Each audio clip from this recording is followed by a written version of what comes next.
Hi, I'm Dan McTeague. I'm president of Canadians for Affordable Energy. You've heard a lot from us over the past few years about energy prices and the looming threat to our society, to our ability to make ends meet. We've been warning about this for quite some time, and really, it has a lot to do with federal government policy.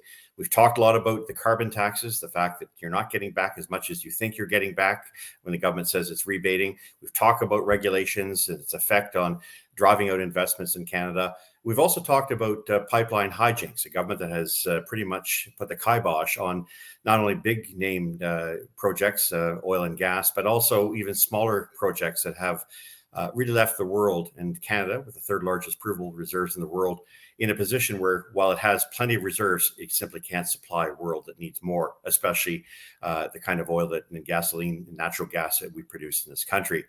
But there is a policy now that has been developed by the federal government. It's been in the works for some time. We call it the second carbon tax. It's the clean fuel standard. And it is really designed as we say a second carbon tax because it's layered on top of another carbon tax, which we are currently paying roughly about 11 to 12 cents a liter. That will jump to about 35 to 40 cents a liter for gasoline and even higher for diesel. Now, these are important fuels because, as we're now learning post-COVID, these fuels are in high demand. And so for the federal government now to layer on yet another standard, another carbon tax, let's unpack what this really says. We have engaged our good friend Ross McKittrick of LFX and Associates to do a study, a renowned economist, on the implications, the financial implications for Canadians. The clean fuel standard is really designed to reduce the amount of carbon intensity by about 15% on liquid fuels. And what that really means is the federal government is finding yet another way to layer an even greater burden in the hopes that refineries that produce oil, rather process oil, and to refine that into gasoline and diesel will find ways in order to reduce their carbon emissions. To do that, in the short term, they will be relying more so on ethanol. They'll drive that from an average of 5 to 10% to a maximum of 15%. 15% ethanol means, of course, that we have to compare and know a little bit about ethanol, where it's coming from, how it's sourced, and its energy potential. To answer that, the McKittrick study basically points out that in terms of ethanol, it's really the amount of carbon that it produces will not be affected, will not be changed in any way, shape, or form, because its source, the United States. You're bringing in ethanol from the United States from producers who, in the process of refining it, extracting it, processing it, will be using and releasing as much carbon as if it was just gasoline, if not more.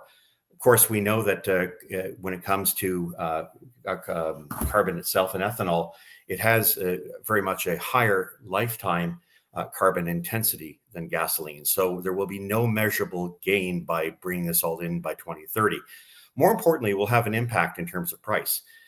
We estimate that that will be about $1,277 per worker per year going to 2030. So an additional 2 to 6.5% increase in the energy bills paid by Canadians at a time in which we are struggling to make ends meet, in which inflation is out of control, driven by energy costs, their cascading effect on things like food, the price of just about everything.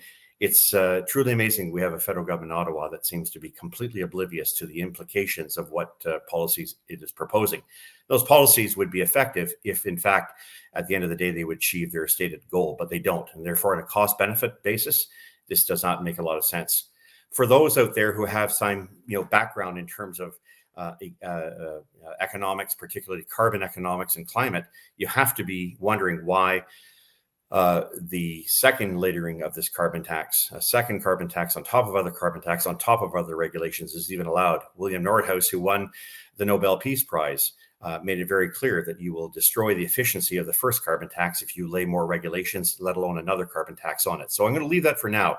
But I think Canadians really have to understand that this may be the bridge too far, and it is going to undermine affordability and add injury to what is already an open, festering wound for Canadians as far as their ability to make ends meet. And it will achieve absolutely nothing. From a country that can provide more energy to the rest of the world at a time in which it's desperately needed, Canada has chosen to find yet another cute way to hamstring not only its energy sector, but also, as a result, undermine and completely corrode affordability in Canada.